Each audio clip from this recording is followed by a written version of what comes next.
Our irrigation of arborvitaes in the field starts with a control, and here we have two separate lines going to two separate areas that we're irrigating. We'll turn this on, and now water will flow through this half-inch pipe out to the field. This is a field of arborvitaes that we just recently planted in the middle of the summer. It's July 20th. These were planted about 3 days ago. It's a very dry part of the summer, but it's easy to grow these arborvitaes if you can water them. And as you can see, the drip tape is right in here. This shows the drip tape dripping water onto the tree. The tree is about 6 inches away from where the water is, but the water will plume out. This water is dripping at every 2-foot interval down along the line. It's a very efficient way to water a lot of trees because you're not wetting a lot of surface. The subsurface is what you want to water.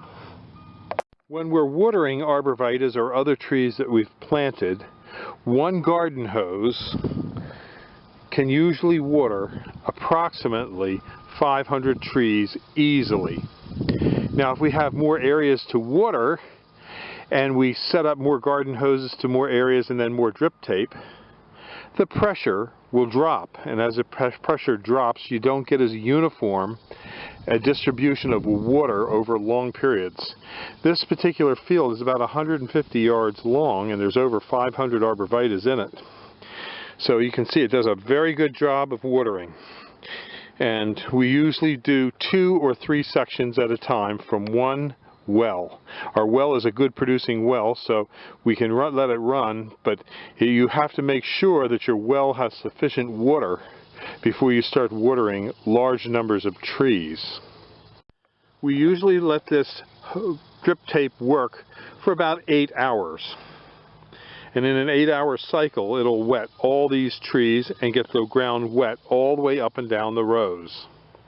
If we see places where the tape is broken, like over here, you can see there's a small break, then we'll go back and we'll put a union in that spot and reconnect it.